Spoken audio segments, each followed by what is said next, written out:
The mansion has a bunch of religious symbols that are kind of just scattered across this open foyer area. Irina, I have found these people in the tavern. I offered them a place to stay for the night and potentially help us safely travel to Vallaki. You still want your father to have burial rights? I would be happy to do so. Of course, may I ask how he died? The attacks were just too much for my father to handle, and his heart just could not take it.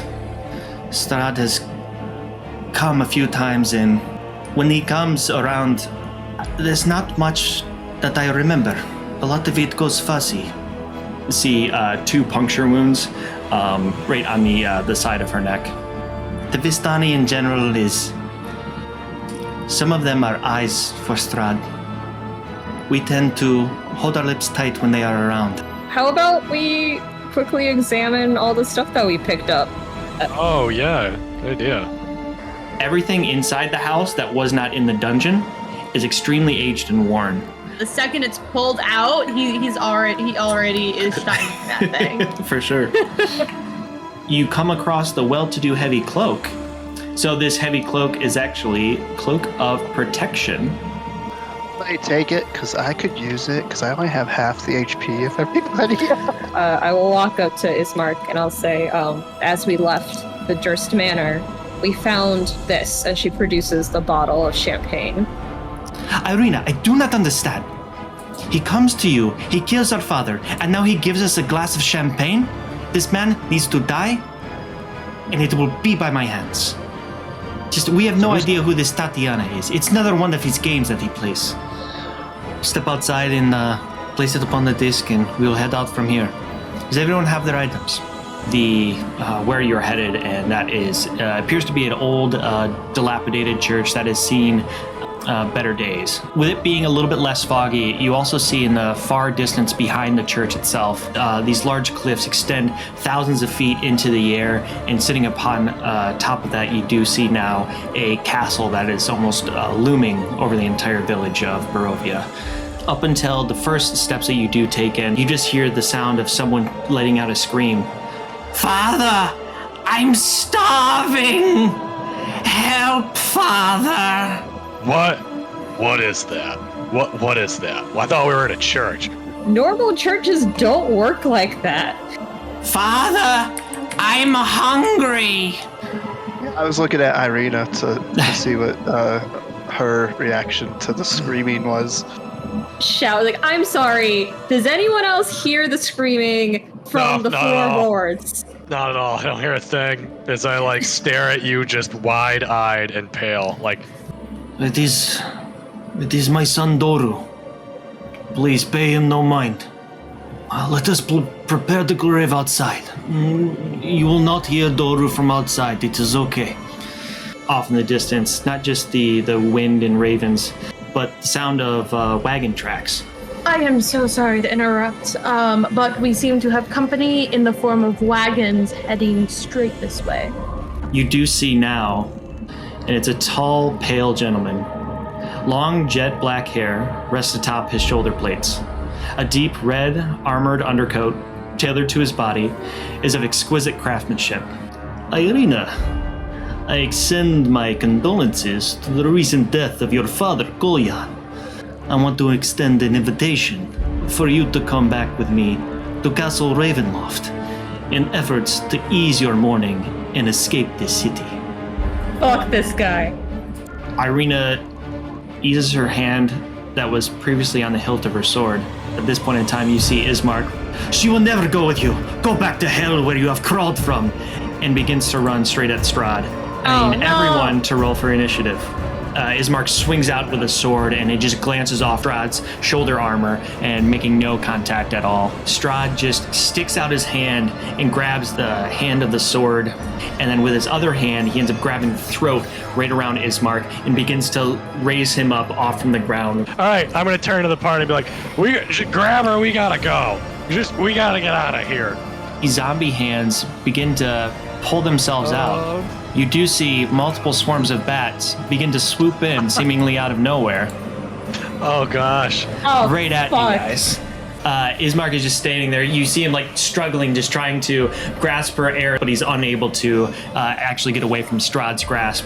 Hit this zombie that I'm next to. As it's trying to climb up, your sword just like goes right in, going right through its body completely. As Strahd takes from here, still having Ismark just kind of almost just laughing at him. He tilts his head off to the side and sinks his teeth right down into this crimson blood just begin to drip down Strahd's chin as he looks at all of you.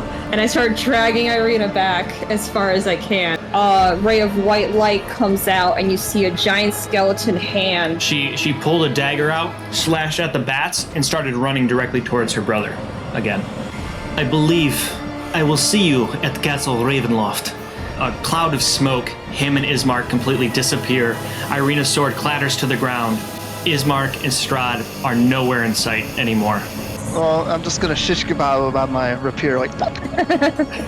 Yeah, he's gonna actually run at the zombies. It does a very dainty, firm stop. Alone!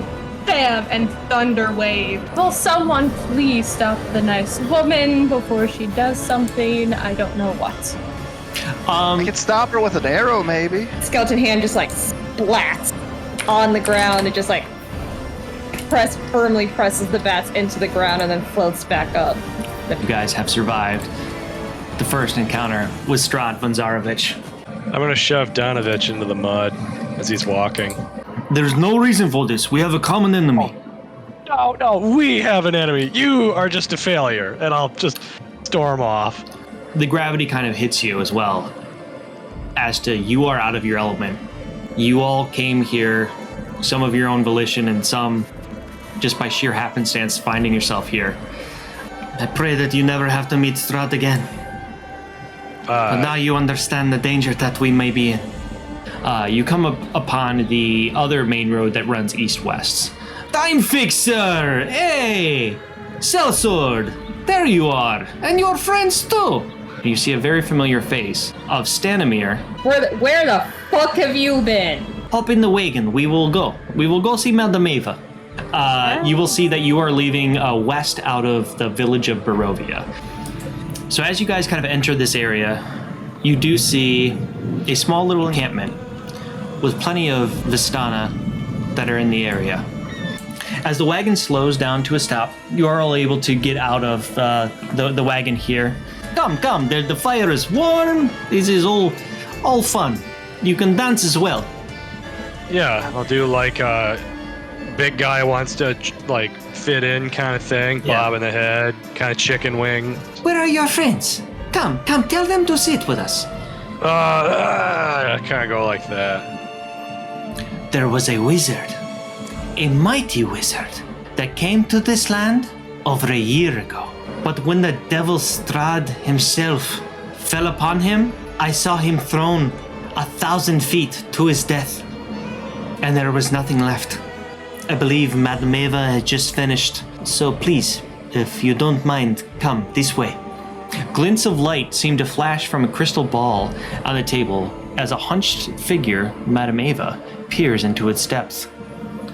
At last, you have arrived! You must be Buck.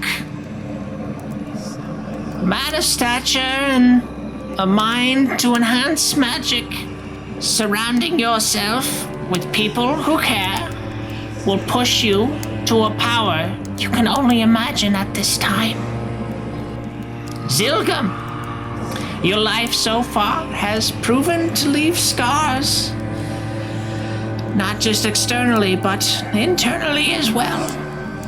With enough running water, all stones have their hard edges smoothed over. Phil, the hope and heart you have poured into Kelimvor will hopefully be a story for the ages. Be wary of those who want to take advantage of this gift. Thur, you are a unique spirit that can hopefully bring a fix in time to the lands you find yourself in now.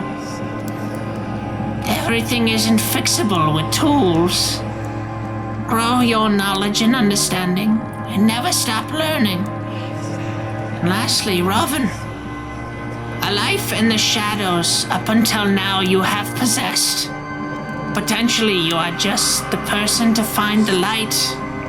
You have a heart in you. Allow yourself to explore and open up to people.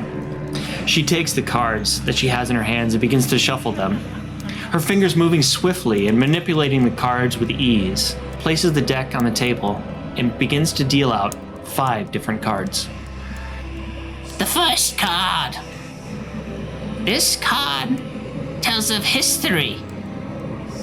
Knowledge of the ancient will help you better understand your enemy. Look west. Find a pool blessed by the light of the white sun. This card tells of a powerful force for good and protection. It is a holy symbol of great hope. The treasure lies in a dragon's house, in hands once clean, now corrupted. The third card is a card of power and strength. It tells of a weapon of vengeance, a sword of sunlight. A wounded elf has what you seek. He will part with the treasure to see his darkest dreams fulfilled. The fourth card. This card sheds light on one who will help you greatly in the battle against darkness. A werewolf holds a secret hatred for your enemy. Use her hatred to your advantage. And the fifth card. Your enemy is a creature of darkness, whose powers are beyond mortality. This card will lead you to him. Simple, yet difficult to accomplish. Look at the Father's tomb. That is where you will find him. You have all been brought to this land for one reason or another. It is now up to you to fulfill your destiny in the fight against evil and darkness, to end Barovia's curse once and for all. And as you all stand there, not sure what just happened, but knowing that you may have just had your fortunes told, that is where we're going to end the session.